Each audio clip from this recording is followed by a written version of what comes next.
I want you to imagine for a moment that you were abducted as a child. You were thrown into a human-sized container and lowered with someone else in the container next to you. Once you both hit bottom, both containers are raised rapidly. You see the person next to you take on a different appearance, but you, on the other hand, decompose painfully. You scream it hurts over and over as your flesh melts on your bones, and you become a puddle of skin and organs writhing in pain, but still alive. Now imagine if I told you that doesn't even come close to capturing the full image of the person responsible for this. There are a few candidates worthy of the title of most vile villain in anime and manga. Shout out to Mullet Man for giving the blessing for the video, but those candidates would be Shiro from Blade of the Immortal, Kakihara from Ichi the Killer, Seiko from Blood on the Tracks, and of course Griffith from Berserk.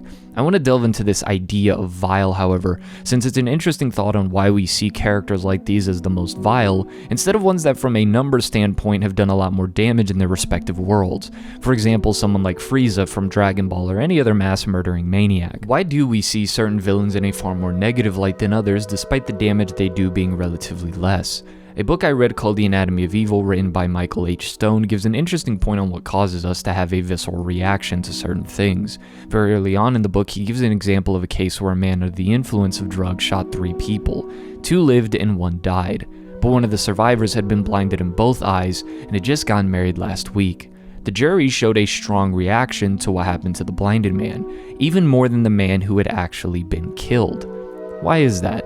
In the previous paragraph, the book says, quote, "Ironically, certain crimes amounting to less murder will be experienced as more clearly evil than murder itself, because of the suffering involved, coupled with our very human tendency to identify with the victim and to imagine how the crime would have affected us had we been the victim."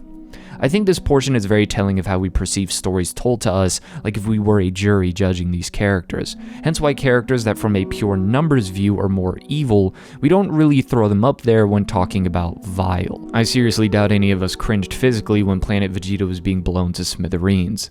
The names I listed earlier, on the other hand, are seen as some of the most disgusting and incomprehensibly evil individuals. I would like to talk about who I think could be the most vile villain in anime and manga, despite only being around for 10 chapters in the manga, or in anime form, 1 film. Bondrewd, the Sovereign of the Dawn from Made in Abyss. Made in Abyss is an ongoing series that started in 2012 and suffers from hiatus, and so it seems to have a low chapter count at 67, but each chapter I think is very efficient in moving the story forward. I bring this up because despite only being around in present time for 9 to 10 chapters, technically starting at chapter 29, the story does a really good job of getting the most out of his peculiar personality and horrendous actions. Bondrewd is mentioned back in chapter 15 as one of the White Whistles, individuals known to be the best cave raiders, people who traverse the extremely dangerous layers of the abyss. The first White Whistle we meet is Ozen the Immovable, someone of supreme strength and a horrifyingly cold and blunt personality who explains the dangers of traversing the lower layers to Reg and Rico, the 2 primary characters of the story. She is stated to be unrivaled in physical strength amongst the White Whistles, and given what we know of her, it is safe to say her words carry weight and credibility. This is important for context because as she lists the dangers of the abyss and the White Whistles who are in the lower layers, she singles out Bondrewd. Even so, you should do your best not to stay in the 5th layer for long. Reg asks why that is, and Ozen responds so that you don't bump into any of the other White Whistles. The depth's 5th layer, the Sea of Corpses, is as deep as humans can go and return alive. I suppose some of them are there. Those who are down in the abyss right now are the Sovereign of Guidance, Wakuna the Chosen, the Sovereign of Mystery, Shraja the Mysterious, the Sovereign of Dawn, Bondrewd the Novel. Among them, Bondrewd in particular is an out-and-out scoundrel. He's not kind like I am, so you better be careful. Mind you, at this point, this is coming from the character that just beat Reg damn near within an inch of his life to prove a point. It's always an effective thing to have other characters speak on an antagonist and build up the reputation of that character, and then we see said antagonist confirm the fears through their actions. If the character is pompous and full of themselves, then it's no surprise if the villain sort of hypes themselves up, but when trying to build up a character that isn't going to be present for a bit, I really do think it's a simple but powerful method of adding weight to that character. Ozen, being the communicator of said information, isn't shown to be a dishonest individual. If anything, she can be faulted for being too honest. But in this context, she has seen the terrors of the abyss and has been affected by it, and is now warning these 2 who want to venture into its depths. I didn't catch this at first, but since it's one of the only descriptions we get of Bondrewd before meeting him, I looked into the definition of scoundrel since I believe that word was used intentionally, at least in translation. A dishonest and unscrupulous person, a rogue, and unscrupulous is defined as having or showing no moral principles, not honest or fair. In retrospect, scoundrel is without a doubt the perfect word to describe Bondrewd. Someone who you cannot let your guard down around. An untrustworthy individual who has no conscience, is unethical, immoral, or the more appropriate word would actually be amoral. This is the portrait painted to us about Bondrewd, and how foreign parents describe their children when they grow their hair out. I do have a bad habit when it comes to overdoing the intros of these videos. I don't know if there's something that can help with that, but I do know of something that can help with other bad habits you might have, as well as help me justify the amount of time and money I put into the new channel aesthetic. A smooth alternative that is the sponsor of today's video, Fume. Fume is a non-electronic, no-vapor device that draws flavor to your mouth. It's pretty simple really. Flavored air. No nicotine or toxic flavors, with an award-winning design that is backed by doctors and third-party research to help you transition out of or possibly replace bad habits. No vaping at all. Just good flavors like the raspberry lemon or my personal favorite, black licorice. With over 300,000 customers, you can be the next Fume helps out. So go check out the link in the description below or scan the QR code and use code MASS to get your free magnetic Fume base when you order the Journey Pack. And thank you to Fume for sponsoring today's video. The next time we get a look into Bondrewd is through the perspective of Nanachi, the third primary character of the story who clearly has ties to Bondrewd, a flashback scene where he praises her for the new cartridge and tells her to smile since the experiment was a success. So despite him, again, really only being around and active for 10 chapters, he's given a healthy amount of build-up and is directly responsible for the most infamous scene in the entire series, really one of the most unsettling and brutal scenes in anime as a whole. During this flashback scene, we see how Nanachi went from a normal girl to having the form she does now, as Bondrewd took a bunch of children to use as experiments. Brave children who do not falter even at the prospect of setting foot inside the chasm. Please take a step forward. From there, we see what his base of operations looks like, and how Nanachi and Midi, another girl that was taken in by Bondrewd, become close friends. Midi is taken to be experimented on, and this is where we overhear a conversation between Bondrewd and one of his assistants, since Nanachi is trying to follow where Midi was taken. He is reprimanded for bringing children who will never be able to return, and that from a humanitarian perspective, this is just wrong. Bondrewd is quick to respond and says there's no need to worry since he's not making use of them as humans. Nanachi is also captured and placed in a large container next to Midi, and that's when we get to see Bondrewd's motive. The 6 layers curse, death or loss of one's humanity. I'd sure like to do something about it. Those chambers you are in are capable of forcing the curse all to one side. Attempts that paired a person with something besides a fellow human didn't go well. However, Nanachi just happened to come join us. I regret having to use 2 adorable little beings such as yourselves, but as you two are such close friends, I'm sure this shall be a success. Midi says they were tricked, and Bondrewd tells them that thanks to all of them, the darkness shall be driven out of this chasm. They weren't tricked. And so he lowers both of them, and as the containers are then raised, Nanachi transforms and Midi, well...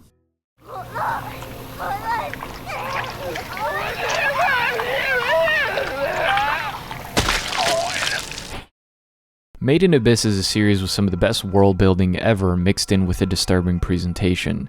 It's like I would like to recommend this to the homies, but that ain't happening. And that ain't even getting into the stupid ass bonus pages the author puts in the manga, but that's nor here nor there. Midi isn't even given the liberty of death, but instead is near impossible to kill and is now forced to live and suffer as this thing crawling around on the ground. With Nanachi now hoping Red can put an end to her suffering, and in a heartbreaking scene when Midi is finally put out of her misery, we see Bondrewd see Midi's life signal turn off and congratulates as well as thanks Nanachi for getting it done. For a brief moment we get a glimpse of the other aspect of Bondrewd that makes him terrifying beyond just seeming to be 10 steps ahead and morally reprehensible for science. At this point in the story, Bondrewd does seem to fall under the typical mad scientist, someone willing to do wrong for the greater good and the progress of humanity, or himself, with no care for his subjects, but that would be a huge miss on what Bondrewd is as a whole and what makes him uniquely twisted. When the trio finally make it to the 5th layer, they encounter one of Bondrewd's umbral hands, a member of his cave raiding squad who tells them that the Sovereign of Dawn is awaiting their arrival. Upon arriving at the Edo front, Bondrewd's base for operations, they are greeted by a girl asking if they are Papa's guests. Nanachi warns Reg and Rico, however, to be very careful with what they say, to choose their words carefully and to provoke the others into talking, because information is power. A very appropriate saying given the situation, but also an apt description of Bondrewd. The conversation between the girl and the crew is interrupted when he finally enters the scene and presents himself alongside his umbral hands, Bondrewd in the flesh. He once again congratulates Nanachi for putting Midi out of her misery.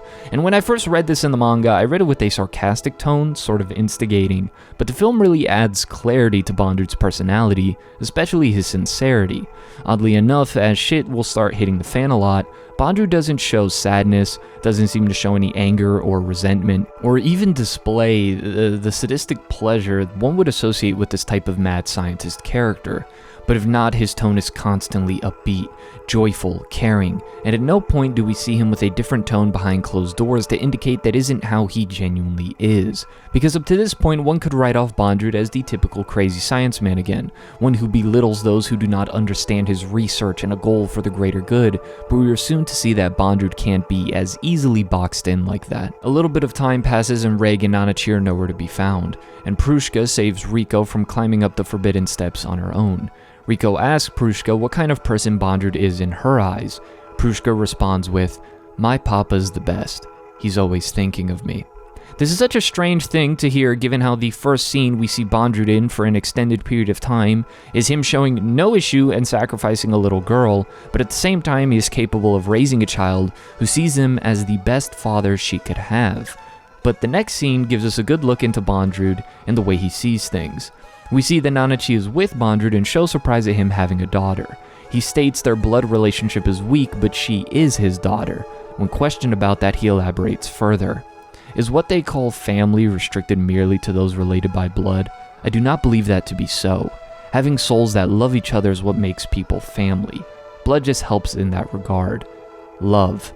It's a matter of love, Nanachi. I'll get back to this.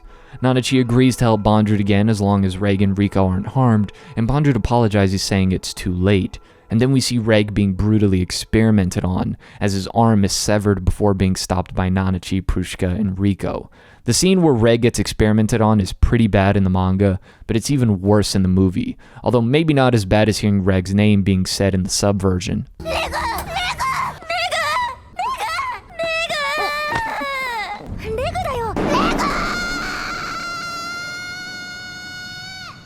The group escapes for a moment and springs a trap on Bondrewd, having him and his Umbral hand surrounded by the deadliest monsters in the 5th layer.